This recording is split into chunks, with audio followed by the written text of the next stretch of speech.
बिस्मिल्लाहिर्रहमानिर्रहीम अस्सलाम वालेकुम। अज मैं बनाने लगी हाँ आलू मेथे। मेथे सफ़ेद फुल्लां वाले जिहड़े हुंदे, एक तां पीले फुल्लां वाली मेथी हुंदी है ना, एक मेथे हुंदे सफ़ेद फुल्लां वाले।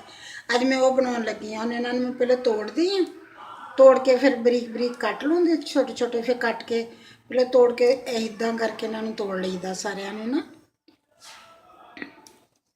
मैं बस इन्हां दे अगों थोड़े थोड़े बस तोड़ी दे, बस ज़्यादा नहीं, बाकी बस रख दी दे।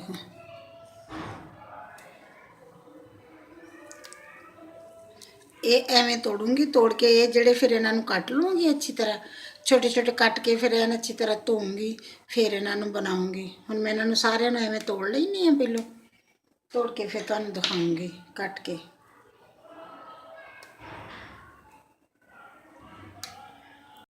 मेथे में धो के अच्छी तरह एन कट कट के तो फिर अच्छी तरह धो ले। बहुत बड़े बड़े नहीं कट्टे, बरीक बरीक थोड़े छोटे छोटे कट्टे है। सफ़ेद फुल्लां वाले मेथे आ ये, एक तो पीले फुल्लां वाली मेथी हुंदी है ना, ये मेथे है सफ़ेद फुल्लां वाले। इहदा 1 किलो मैं मेथे ले सीगे, अद्धा किलो आलू, आलू भी कट के धो के एन अच्छी तरह रख ले। ये वास्ते हुण मैनूं चाहिए 2 टमाटर ले वा दरम्याने साइज़ के, भी कट के रख ले। एक प्याज कटिया वा दरम्याने साइज़ का, 3-4 हरियां मिर्चां, 4-5 हरियां मिर्चां सी जिहड़ियां मैं पीस के रख लईआं वा। उन्हां वास्ते हुण मैनूं चाहिए नमक आपदी मर्जी, जिन्ना तुसीं डालोगे उन्ना ही होगा। मेरे 1.5 चम्मच लाल मिर्च, 1.5 चम्मच होगी, अद्धा चम्मच हल्दी का, 1 चम्मच धनिए का, खुश्क धनिया पीसा होया। होर इहदे च कोई मसाला वगैरह नहीं डलूगा, ना गर्म मसाला, ना लहसुन अदरक, कोई चीज़ ऐसी नहीं डालूंगी इहदे विच। हुण मैं बनाना शुरू करदी हां। हुण मैं ऐल डाल दी पतीले च।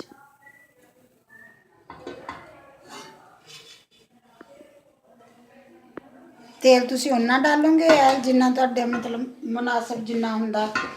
कोई बहुत ज़्यादा भी खांदा है, कुछ थोड़े भी खांदे हैं लोग।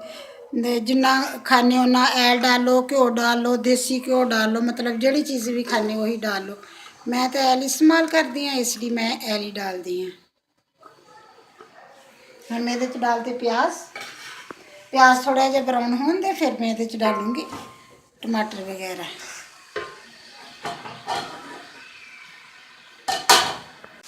बिस्मिल्लाहिर्रहमानिर्रहीम। प्याज मेरे ब्राउन तो नहीं होए, अच्छी तरह थोड़े नरम हो गए, ब्राउन नहीं फिर काले काले लगन दे दे विच। हुण मैं इहदे च डाल दी हां टमाटर,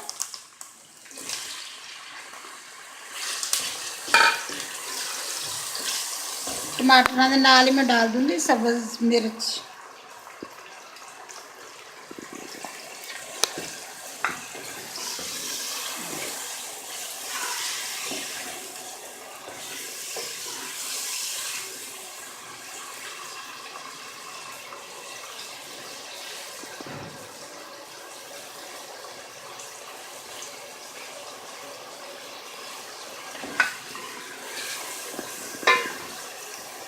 ये नाल ही मैं दूसरिया चीज़ां डाल दूँगी, नमक मिर्च हल्दी सारिया चीज़ां एक ही दफ़ा ही डाल दूँगी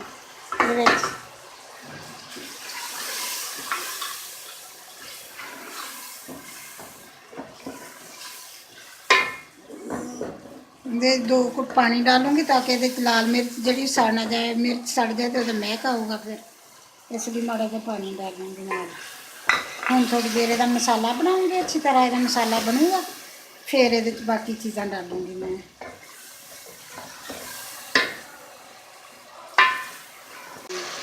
बिस्मिल्लाहिर्रहमानिर्रहीम। मसाला मेरा बन गया वा, हुण मैं इहदे विच मेथे डाल दी हां।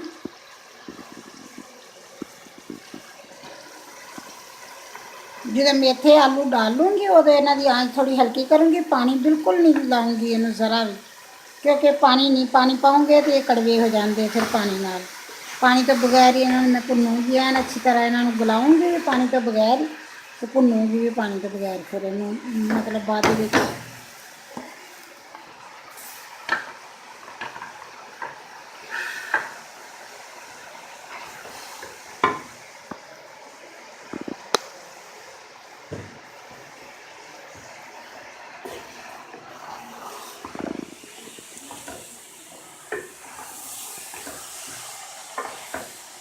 2 मिनट इन बंद कर दिए तो नाल ही ਇਹਦਾ ਉਹ ਹੋ ਜੂਦਾ, ਇਹਦੇ ਚ ਪਾਣੀ ਹੋ ਜੂ नरम हो जा, नीचे हो जान दे थोड़ी देर लिए, 1 मिनट वास्ते इन बंद करके 2 मिनट सिर्फ बंद करूँगी।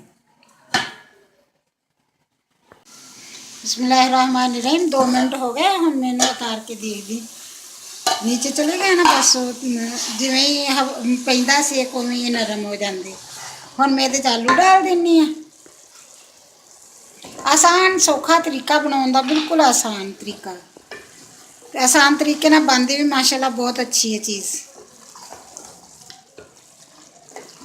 हुण मैं जिहड़े इन्हें मेथियां ने पानी छड्डिया होगा उस पानी दे विच ये गलन दे, उस पानी खत्म होगा तो फिर मैं इन्हां नूं भुनूंगी अच्छी तरह।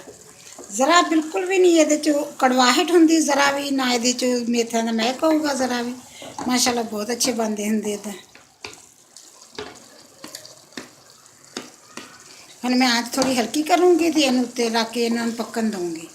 बंद करके ढक्कन बंद कर दूँगी थोड़ी देर लिए, 5-10 मिनट वास्ते इन बंद करूँगी।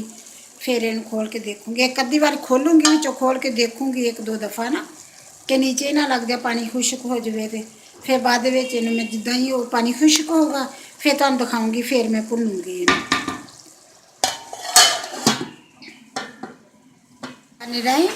तकरीबन पानी खुश्क हो चलिया है, थोड़ा थोड़ा पानी है, मैं क्या तुहानूं एक दफ़ा दिखा देवां। लेकिन पानी खुश्क हो चलिया है, आलू भी अच्छी तरह गले नहीं दे। जो पानी है खुश्क होगा नाल ही आलू भी गल जाते उन्नी देर। हजे बन रही है, हजे पानी है ये, जिदा ही पानी खुश्क होगा फिर मैं भुनूँगी, फिर तुहानूं फिर दोबारा फिर दिखा देखते हैं।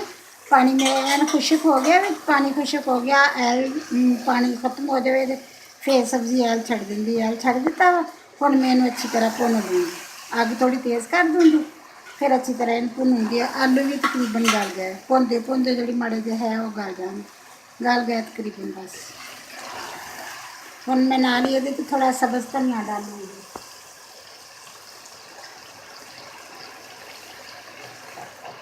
वैसे तो सब्ज़ ही होंदा, लेकिन फिर भी थोड़ा जिहा सब्ज़ धनिया की खुशबू कुछ होर होंदी है।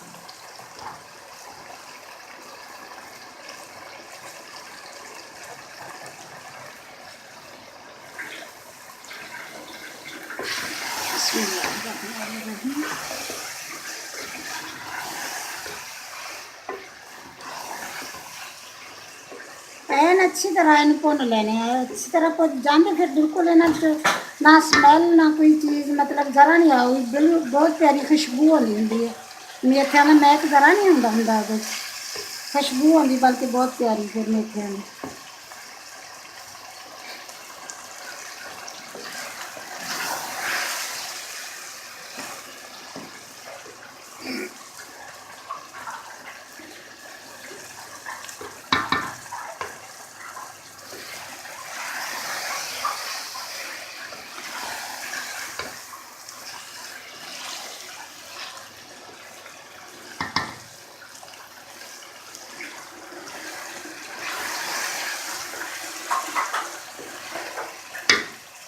बस 2-3 मिनट हम भुनूंगी, तकरीबन भुज चले आ।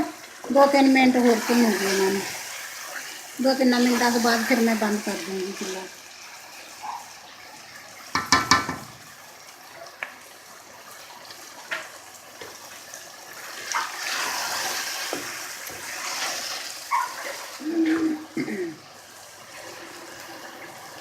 माशाल्लाह देखने तो बहुत अच्छे लगते हैं, खुशबू भी अच्छी आती है, खाए पता लगेगा कि किदां दे बने हैं।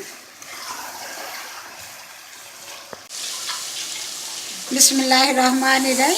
सालन मेरा बन के तैयार हो गया, बिल्कुल भुज गया है, अच्छी तरह भुज गया। हुण मैं बंद करके रख दूँगी, बस थल्ले अग बंद कर दूँगी। हुण वैसे भी बंद कर दूँगी। हुण माशाल्लाह एन ठीक ठाक बन गया, बहुत अच्छी खुशबू आती, बहुत अच्छा बनया देखने को लगता।